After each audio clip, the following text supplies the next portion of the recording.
Turning to the Tokyo Olympics, it was an exhilarating 2.5 weeks of competition, with the world coming together despite the pandemic to marvel at the skills and strength of the greatest athletes on earth. On Sunday evening, the curtain came down for the Tokyo 2020 Summer Olympics with a closing ceremony. Japanese organizers passed the baton to the next host city, Paris. Seong-woo reports. Delayed by a year and set against the backdrop of deep public skepticism. But despite that, it was a games packed with legendary sporting moments and one that saw the rise of new superstars. After a wild ride of ups and downs, the Tokyo 2020 Summer Olympics have come to a close.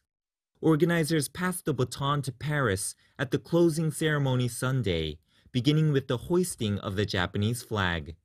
The remaining athletes then entered the nearly empty Japan National Stadium in another parade of nations before the Olympics' 5 rings lit up the night sky in a special effects spectacle only visible on TV. South Korea's flag bearer was modern pentathlete Jeon Eun-tae, who on Saturday won the bronze medal, the country's first ever Olympic medal in the sport.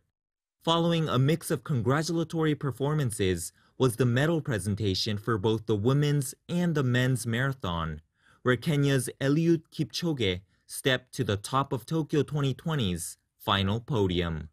Local artists in traditional dress performed Japanese dance and music throughout the ceremony. And with IOC President Thomas Bach as mediator, the governor of Tokyo, Yuriko Koike, handed over the Olympic flag to Paris Mayor Anne Hidalgo, which set off a video promoting the next Summer Olympics in the French capital. The ceremony then switched to a live connection to the next host city, where crowds of Parisians cheered as jet planes colored the sky in France's famous red, white, and blue. Bach later declared the games closed, and festivities came to an end, with the Olympic cauldron being put out before a blaze of fireworks. A fitting way to bring the curtain down on more than 2 weeks of athletic competition and the largest global sporting event to take place since the beginning of the pandemic. Seong-woo, Arirang News.